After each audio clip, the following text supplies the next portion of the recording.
तो ब्रेक के बाद आप सभी का स्वागत है। बड़ी बहस में आज चर्चा राज्यसभा में कांग्रेस के द्वारा घोषित किए गए कैंडिडेट्स को लेकर के हो रही है, लेकिन इस बीच एक बड़ी जानकारी है, इसी खबर से जुड़ी हुई, ये आप तक पहुंचा देते हैं। तो बड़ी जानकारी और बड़ी खबर है, कल नामांकन कांग्रेस के उम्मीदवारों के द्वारा दाखिल किया जाएगा, यानी कि कल अपना पर्चा कांग्रेस के प्रत्याशी भरेंगे। नामांकन दाखिल करने से पहले ये सभी प्रत्याशी पीसीसी दफ्तर भी जाएंगे।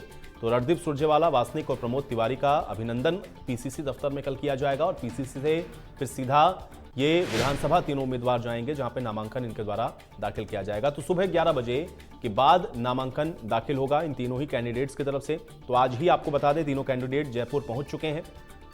आज सीएमआर भी गए थे, यानी कि मुख्यमंत्री आवास पर भी मुलाकात हुई है मुख्यमंत्री के साथ। तो कल पीसीसी दफ्तर भी जाएंगे, विधानसभा में नामांकन दाखिल तीनों उम्मीदवार कल करेंगे।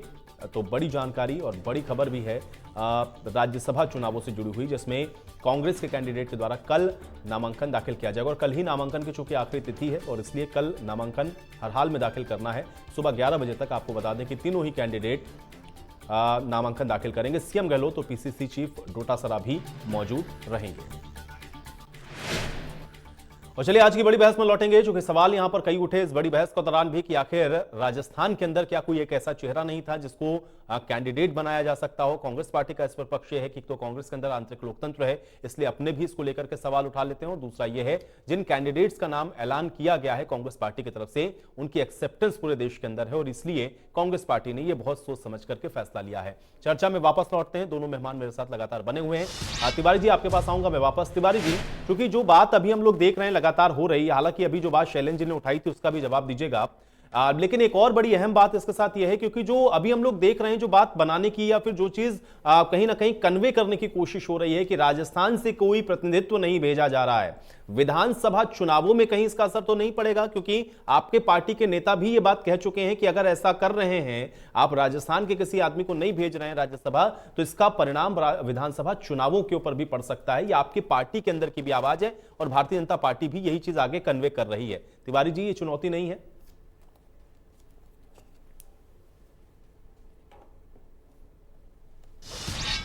आयुष, राज्यसभा के सदस्यों का जो चुनाव कोई भी पार्टी करती है वो देशव्यापी अपना जो उनका सोच है उसके अनुसार करती है। शैलेंद्र धाबा इस बात का जवाब नहीं दे पाए। डॉक्टर अल्फांसो को आप जब राजस्थान से आपने राज्यसभा में भेजा था, उस समय राजस्थान में भारतीय जनता पार्टी का कोई कार्यकर्ता ऐसा नहीं था जो राज्यसभा में जाकर के राजस्थान के करोड़ों लोगों की बात उठाते। आपने दिल्ली से सेठ विजय गोयल को बुला करके राजस्थान की जनता से चुने हुए प्रतिनिधियों के माध्यम से आपने राज्यसभा में भेजा। उस समय भारतीय जनता पार्टी तो अपने आप को जो चाल चरित्र, चेहरा और पार्टी विद डिफरेंस की बात करती है, उनको पता नहीं था क्या कि विजय गोयल राजस्थान के नहीं है। सवाल यह है कि जब उच्च सदन बना और निम्न सदन बना, यानी राज्यसभा और लोकसभा का गठन के पीछे संविधान निर्माताओं का यही तो सोच था कि योग्य से योग्यतम व्यक्तियों को हम किसी भी विधानसभा के माध्यम से उनको उच्च सदन में भेजें, ताकि वो अपनी पार्टी की विचारधारा के साथ साथ देश के करोड़ों लोगों की समस्याओं को उच्च सदन में तात्कालिक सरकार के सामने उनकी समस्याओं को रखे और उनके निदान के बारे में अपना जो विचार है वो रखे। और इसी के तहत राजस्थान में हमने 3 उम्मीदवार, जो तीनों जाने पहचाने उम्मीदवार है पूरे देश के लिए, फिर कह रहा हूं, डॉक्टर अल्फांसो को तो आज भी राजस्थान का कार्यकर्ता भारतीय जनता पार्टी का कभी जानता नहीं होगा। विजय गोयल को जरूर जानते होंगे, लेकिन राजस्थान में जब रणदीप सुरजेवाला, जब प्रमोद तिवारी और मुकुल वासनिक हमारा प्रतिनिधित्व करने उच्च सदन में जाएंगे, तो मान करके चलना, आज देश में जो राजनीतिक विचारधारा की जो लड़ाई चल रही है, सवाल इस समय राजस्थान का नहीं है। अभी तो नवंबर में चुनाव है, 2023 में विधानसभा में हमारे 200 प्रतिनिधि चुनाव लड़ेंगे, वो तो राजस्थान के ही होंगे ना।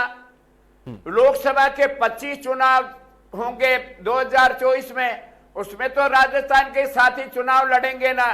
तो राजस्थान की विधानसभा में स्थानीय, लेकिन अपर हाउस भी तो इम्पोर्टेंट है ना, और उसमें भी अगर राजस्थान का कोई कैंडिडेट पहुंच जाता तिवारी जी, तो मुझे लगता है कि ये विवाद होता ही नहीं। अपर हाउस लेकिन वहां पर भी ठीक बात है आपकी, लेकिन अगर वहां पर भी आप राजस्थान के एक कैंडिडेट को उसमें कहीं अगर भेजते तो मुझे लगता है कि विवाद नहीं खत्म होगा। बड़ी विषम परिस्थिति है। चलिए आज शैलेंद्र देश में विचारधारा ठीक है, विचारधारा की लड़ाई है, ये बात तो आपने झगड़ा चल रहा है, उसको देख करके कांग्रेस के हाईकमान ने देखिए आर फैसला तिवारी जी किया ने है। कहा कि आप इसको चाहे लाख कहिए कि राजस्थान का कोई कैंडिडेट नहीं है, लेकिन लोकसभा में भी राजस्थान के अंदर के ही कैंडिडेट होंगे और विधानसभा के चुनाव में भी यहीं के जो लोग हैं वही विधानसभा का चुनाव लड़ेंगे, इसलिए ये कहने से केवल कुछ काम चलने वाला नहीं है। शैलेंद्र जी जवाब दीजिए। आयुष जी, मेरे साथी तिवारी जी भूल गए कि हम डिबेट की दूसरी पारी में हैं। इन्होंने जो पहली पारी में बातें कही थी वही कमोबेश रिपीट इन्होंने दूसरी पारी में कर दी। आपको इनको मैं जानकारी के लिए बता देना चाहता हूं, जो ये कह रहे हैं कि मुकुल वासनिक और रणजीत सुरजेवाला एक बहुत प्रतिष्ठित नाम है, ये दोनों चुनाव हारे हुए हैं। आप देखिए दोनों लोकसभा और विधानसभा के चुनाव हारे हुए हैं, तो आपने जो प्रतिनिधित्व यहां से भेजा है वो हारे हुए लोगों को भेजा है। इसलिए हमारे माननीय अध्यक्ष सतीश पूनिया जी ने साफ कहा था कि ये जो प्रत्याशी भेजे गए हैं राहुल गांधी जी को बिल्कुल भी उनको ना तो विश्लेषण आता है, ना वो राय मशवरा करते हैं, ना उनमें राजनीतिक सोच है। उन्होंने हारने के हिसाब से ही फिर इनको भेज दिया। और मैं जहां तक इनकी बात है, आप देखिए राजस्थान एक बहुत इंपॉर्टेंट प्रदेश है, हर लिहाज से आप अगर देखेंगे तो राजस्थान की समस्याएं बहुत है। लोकसभा में जो प्रत्याशी गए हुए हैं वो समय समय पर राजस्थान की अपने अपने क्षेत्र की लोकसभा की मांग को उठाते रहे और वहां से केंद्र से उनके लिए नीतियां बनाते रहे और जनता को लाभ देते रहे। आज आप मेरे को बता दीजिए, क्या आप ये बताएंगे कि ये अगर तिवारी जी जो स्वीकार कर रहे हैं ये बता दें कि राजस्थान में ऐसा कोई योग्य व्यक्ति ही नहीं है? मैं इनसे पूछना चाहता हूं, आपके क्या राजस्थान में कोई एक योग व्यक्ति भी नहीं था क्या? तिवारी जी आप जवाब दीजिए। तिवारी जी जवाब दीजिए। ये बयानवीर नेता है शैलेंद्र धाबाई, क्योंकि पार्टी में इनके सारे बयानवीर नेता है। अरे जिन सतीश पूनिया जी ने प्रश्न उठाया है उस सतीश पूनिया जी के नेतृत्व में राजस्थान में इन बयानवीर नेताओं ने गली मोहल्ले में वही रटे रटाए प्रश्न किए। उसके बावजूद आयुष आपने देखा राजस्थान के 8 विधानसभा के उपचुनाव हुए, ये सारे आरोप बेरोजगारी, दंगा, लड़ाई, महिला अत्याचार सारे उठाते थे। जमानत जब्त हुई है इस सतीश पूनिया जी के नेतृत्व में। शैलेंद्र आप बताओ तो सही, चौथे नंबर पे रही आपकी पार्टी। अरे आप विधानसभा की बहस करना चाहते हो या राज्यसभा की बहस करना? अरे राज्यसभा में देश के आप बताइए कि आपके लोगों को चुनने का अधिकार है पार्टी को, नहीं दे पाए राजस्थान को। आज अरे किसी भी पार्टी को देश के अंदर योग्यतम व्यक्ति को चुनने का अधिकार है। आपने डॉक्टर हर्षवर्धन के बारे में बात नहीं करी, आपने विजय गोयल के बारे में बात करी। ठीक है, आपको लगता है एक सेकंड, कर्मचारियों को आपने नहीं आर तिवारी जी वो भी आपने कोई प्रावधान नहीं किया, उसमें भी आप अपने गिरिबान में झांक करके देखो। क्या आप राजस्थान के मुख्यमंत्री अशोक गहलोत जी को हटा सकता है शीर्ष नेतृत्व आपका, जो राजस्थान की आज आपने हालत कर दी 3.5 साल में? मैं घनश्याम जी को नमस्कार करता हूं। घनश्याम जी से मेरा कोई व्यक्तिगत द्वेष नहीं है। इन्होंने जिनको उम्मीदवार बनाया है आयुष, इन्हीं घनश्याम तिवारी जी ने देश के प्रधानमंत्री मोदी जी के खिलाफ, देश के गृह मंत्री अमित शाह जी के खिलाफ, राजस्थान की पूर्व मुख्यमंत्री वसुंधरा जी के खिलाफ जो जो बयान दिए सदन के पटल पर है, राजस्थान के राजनीति के पटल पर है। अरे बेशर्मी के साथ में इन्होंने तो राजस्थान में भारतीय जनता पार्टी के खिलाफ पूरे राजस्थान में अपनी एक वाहिनी बना करके भारतीय जनता पार्टी को हराने का काम किया। ये कौन से आपकी पार्टी के हैं? कम से कम हमारे उम्मीदवारों ने कभी पार्टी के खिलाफ काम तो नहीं किया। घनश्याम जी में आज अचानक कैसी योग्यता नजर आने लग गई? उन्होंने आपकी पार्टी के खिलाफ पूरे राजस्थान में 200 विधानसभा का चुनाव लड़ाया नहीं लड़ाया? ये कौन सा आपका लोकतंत्र है? आपकी पार्टी में घनश्याम तिवारी के अलावा लॉयलिस्ट नहीं थे क्या, जिन्होंने कभी भारतीय जनता पार्टी के साथ में गद्दारी नहीं करी? घनश्याम तिवारी जी राजस्थान की राजधानी से घनश्याम तिवारी जी ने अपना चुनाव लड़ा, जमानत जब्त हुई है विधानसभा में। अभी पिछले विधानसभा में आप बताओ संयम, आप शैलेंद्र आप बताओ, घनश्याम तिवारी की जमानत जब्त हुई कि नहीं हुई? शैलेंद्र जी, वहीं से आपके ठीक है, शैलेंद्र जी से जवाब लेते हैं। सुनिए, शैलेंद्र जी। सीधा अशोक लाहोटी, सुनिए, अशोक सुनिए। लाहोटी ने घनश्याम तिवारी की जमानत जब्त कराई थी या नहीं कराई थी? आप उसको, घनश्याम तिवारी जी को जमानत जब्त हुई है, उनको आप वहां राज्यसभा में भेज रहे हो। आज अशोक लाहोटी के दिल के ऊपर क्या गुजर रही होगी, जिसको मैंने जमानत जब्त कराई, भारतीय जनता पार्टी ने जिसकी जमानत जब्त कराई, और भारतीय ठीक है, जनता शैलेंद्र जी पार्टी जवाब देंगे इसका। को शैलेंद्र जी हराने का जवाब दें। हाँ, जिन्होंने शैलेंद्र जी, काम शैलेंद्र जी, किया, शैलेंद्र आज आप जी, उनको, ठीक है। तिवारी जी, अब मैं जवाब लेता हूं ना इसका। शैलेंद्र जी जवाब दें। आपको शैलेंद्र जी, धन्यवाद। ऐसे ठीक ही है, आपके पार्टी ठीक के है, ठीक फैसले है। होंगे। हाँ, शैलेंद्र जी जवाब दीजिए। तिवारी जी को मैं बता देना चाहता हूं, घनश्याम तिवारी जी जनसंघ के समय से जुड़े हुए हैं, वो जड़ों से जुड़े हुए हैं। उन्होंने कभी सिद्धांत और विचारों से समझौता नहीं किया। जो आज भारतीय जनता पार्टी के सिद्धांत है, विचार, अरे सुनो तो सही, अब सुनने की आदत डालो। तिवारी जी सुनो, मोदी जी आप के सुनो, खिलाफ बयान जितने है पुराने उनके, 40 साल अमित शाह पुराने के खिलाफ कार्यकर्ता बयान है हैं, उनके। वरिष्ठ हमारे नेता हैं, उनके सिद्धांत और उन्होंने विचारों से कभी समझौता नहीं किया। आज वो जड़ों से जुड़े हुए नेता हैं। आप देखिए, 6 बार वो विधानसभा का प्रतिनिधि में सदस्य रहे, विधायक रहे। आप बता दो, तिवारी जी नहीं रहे 6 बार विधायक, 2 बार मंत्री रहे। अरे उन्होंने मैं लोकसभा का स्वीकार चुनाव कर लड़ा। रहा हूं ना। आप तो कह रहे हो जमानत, लेकिन जब्त की उनको बात। क्या आप जरूरत सुनिए, पड़ गई थी? वो वैधानिक वसुंधरा रूप राजे से भारतीय आप देखिए, जनता उनकी- पार्टी की उनकी जो सरकार के सोच है, खिलाफ वो 200 राजस्थान में उम्मीदवार विधानसभा लड़ाई। में उन्होंने विधायक कायरी, जो उनका संवैधानिक, जो उनके पास नॉलेज है, जो वैधानिक नॉलेज है, उससे उन्होंने विधानसभा पर कई बार अपना प्रभाव छोड़ा है। बहुत अच्छे विधिवेता है, बहुत अच्छे वक्ता है। भारतीय जनता पार्टी के राज्यसभा के उम्मीदवार को जमानत जब्त कराई। तिवारी जी, घनश्याम तिवारी की जमानत जब्त हुई। जनता के चुनाव में बाहर के लोगों को राजस्थान में विधानसभा में अशोक लाहोटी ने उनकी जमानत जब्त कराई या नहीं कराई? आपके कांग्रेस आज आपके चेहरे वाली पार्टी को रखा। घनश्याम जी के अलावा उम्मीदवार नहीं मिला क्या, जिनकी जमानत जब्त अभी 3 साल पहले सांगानेर जयपुर की धरती पर जनता ने जिनकी जमानत जब्त कराई? आपके पास में राजस्थान में चाल चरित्र चेहरे वाली पार्टी के पास में कोई योग्य उम्मीदवार नहीं मिला। आज अशोक लाहोटी जी से पूछो, उनके दिल पर क्या गुजर रही होगी, जिस व्यक्ति ने राजस्थान में भारतीय जनता पार्टी को शासन से हटाने में अहम भूमिका निभाई।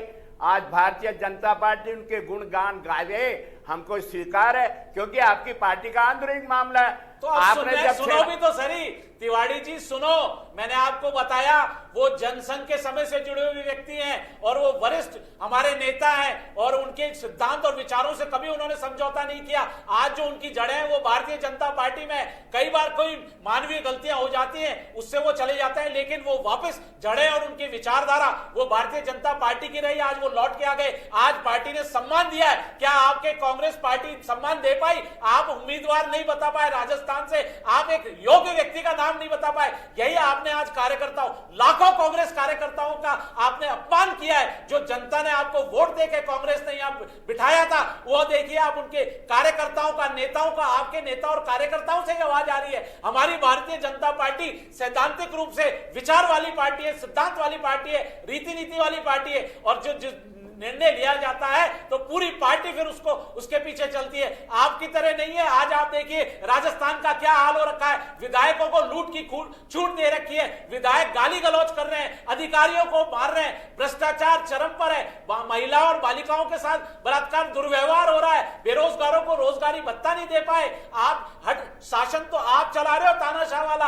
आपने सांप्रदायिक दंगा करा दिया राजस्थान में, दंगाइयों को आप शरण दे रहे हो, आप धर्म विशेष के लोगों को शरण दे रहे हो। आप बताइए, जो बहुसंख्यक लोग हैं उस विरोध की नीति पर आप चल रहे हो। राज्यसभा की डिबेट है, राज्यसभा की ढाबाई जी, अब सुनने का आदत डालो। राज्यसभा की डिबेट है, आपकी जमानत जब्त हुई है इन सारे मुद्दों पर। गुजरात और उत्तराखंड जमानत जब्त हुई है भारतीय जनता पार्टी के, एग्जाम्पल इन्हीं मुद्दों पर आपकी पार्टी के उम्मीदवार हारे।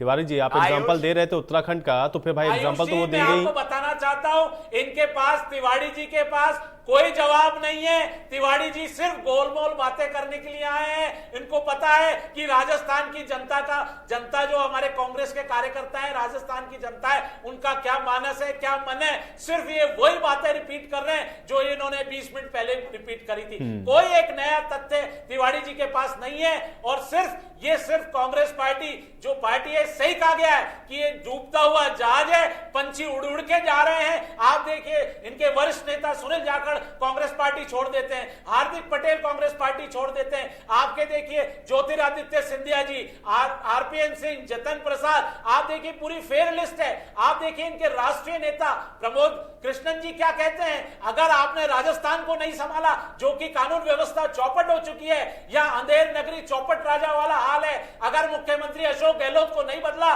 तो कांग्रेस का सफाया निश्चित है। आप देखिए इस तरह के तो कांग्रेस के शीर्ष नेता बयान देते हैं और तिवाड़ी जी आज बैठ के ये बातें कर रहे हैं। ठीक है तिवारी जी, हाँ तिवारी जी जवाब दीजिए। जो है आज हमारे व्यक्ति हैं वो कर्तव्यनिष्ठ व्यक्ति थे।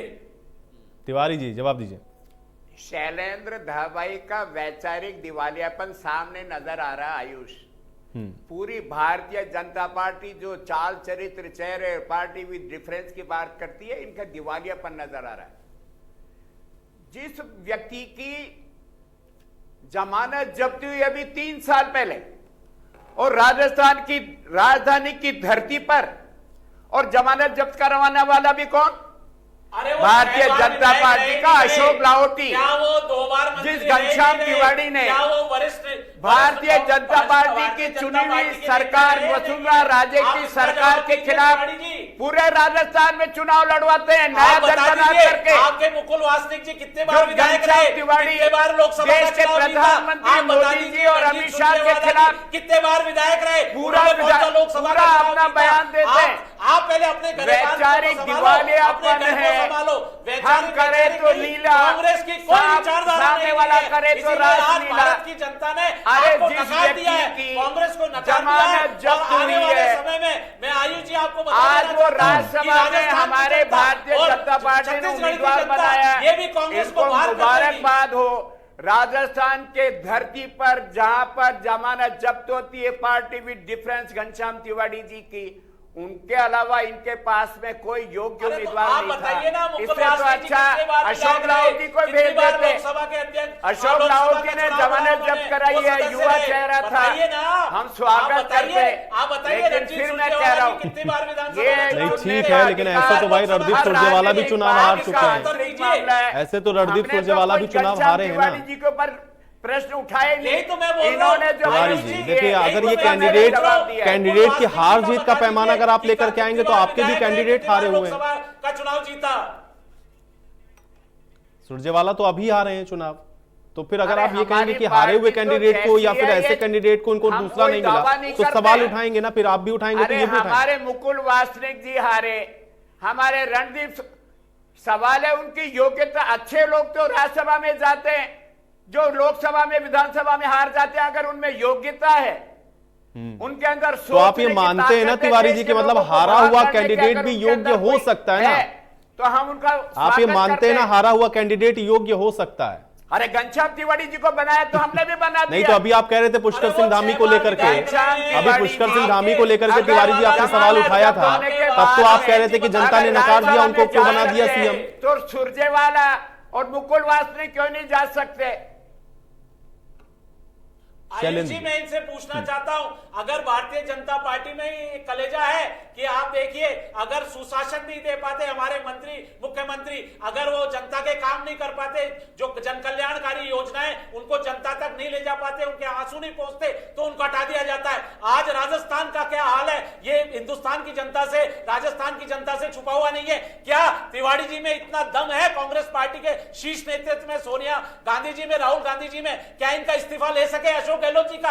आप देखिए कुशासन राजस्थान में, भ्रष्टाचार, आप देखिए बेरोजगारी सबसे ऊपर है, पेट्रोल डीजल के भाव पे इन्होंने आज देखिए सबसे ज्यादा वैट राजस्थान में, महिलाएं बालिकाओं का क्या हाल कर रखा है आपने। आप देखिए किसानों के कर्जे माफ नहीं किए आपने। आप देखिए जो हमारी बहन बेटी बेटियां थी वो सुरक्षित नहीं है राजस्थान में। आपने दंगा कराते हो, आप दंगाइयों को संरक्षण देते हो। आप देखिए आपका कानून व्यवस्था लचर हो चुकी है, आपकी आर्थिक पार्टी की आदत की जैसे शैलेंद्र दवाइया पढ़े लिखे इंसान, आप क्या राज्यसभा की इस बात चैनल करो, पे बता दीजिए, आप पुष्कर धामी की बात करो, मुख्यमंत्री बदल सकती है, विधानसभा के मुख्यमंत्री बदल सकते हैं अरे क्या? पुष्कर धामी अभी हारे, अभी 6 महीने पहले पुष्कर धामी को जनता ने विधानसभा का चुनाव उनको विधायक बनने के काबिल नहीं समझा।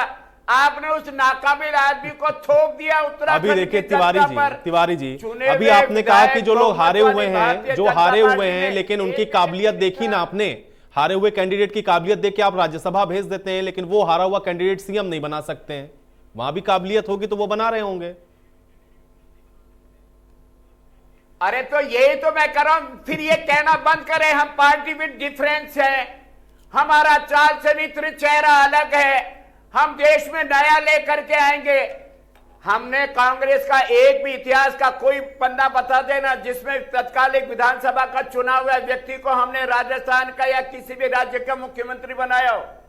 चुने हुए विधायकों में से किसी को चुनने का अधिकार देश के संविधान में, जिस व्यक्ति को विधानसभा का चुनाव लड़ने के लिए जनता ने नकार दिया, उनको हरा दिया हो, ये party with difference Bharatiya Janata party कर सकती है। और आज पहली बार मैं तो धन्यवाद देना चाहता हूं धावाई को, गुजरात के मुख्यमंत्री, उप मुख्यमंत्री, तमाम 27 मंत्रिमंडल के आदमी नाकाबिल थे। आपने सार्वजनिक मंच पर, टेलीविजन पर स्वीकार तो किया वो गुजरात के जनता के कल्याण के लायक नहीं थे, इसलिए आपने पूरे मंत्रिमंडल को मुख्यमंत्री सहित बदल दिया। मैं इसको स्वीकार करता हूं, आपने ये तो स्वीकार किया वो नालायक थे। चलिए ठीक है, अब आप लोग के आरोप प्रत्यारोप के बीच में आज की चर्चा मुझे यही समाप्त करनी पड़ेगी। अब मेरे पास समय नहीं। आप दोनों लोगों का शुक्रिया अपना समय निकालने के लिए, आज की इस चर्चा का हिस्सा बनने के लिए। हालांकि अब राजस्थान से जो कैंडिडेट का नाम ऐलान किया गया है, कल वो अपना पर्चा भी भर देंगे, लेकिन हाँ, इसको लेकर के जो राजनीति है वो हो रही है और अब देखना है कि राजनीति कहां जाकर रुकेगी। आज बड़ी बहस में मेरे साथ फिलहाल इतना ही।